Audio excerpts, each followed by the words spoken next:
कल ही मैं कुछ पॉइंट लिख रहा था और ये गुजराती आर्टिकल मेरे हाथ में आया। कुछ पॉइंट लिख रहा था, गुजराती आर्टिकल हाथ में आया।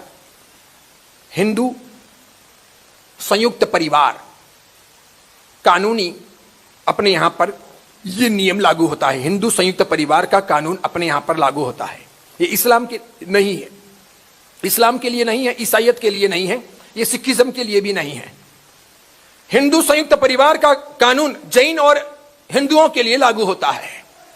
इस कानून में एक बहुत जोरदार प्रावधान आ गया कि पिताजी की आधी संपत्ति पर बेटी का भी समान हक है।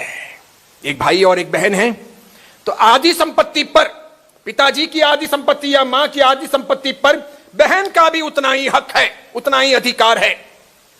ठीक है, मैंने लिखा फिर पिताजी के हॉस्पिटल और माताजी के हॉस्पिटल के बिल पर भी बहन का दायित्व लगना चाहिए। पिताजी के इतने सालों की परवरिश और माताजी के इतने सालों की परवरिश पर भी बहन का अधिकार लगना चाहिए। समझ रहे हो, उसका दायित्व होना चाहिए। जब बहन पैसे लेने को तैयार हैं तो बहन को खर्चा भी देना चाहिए।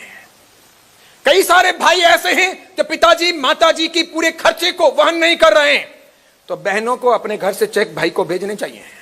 अधिकार की बात कर रहे हो ना तो इसे भी करो ना। खाली पैसे लेने के लिए करोगे, खर्चे के लिए क्या होगा?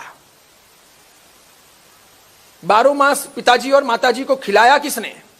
तुमने खिलाया क्या? तुम तो ससुराल चली गई 18 साल, 19 साल, 20 साल, 21 साल की उम्र में।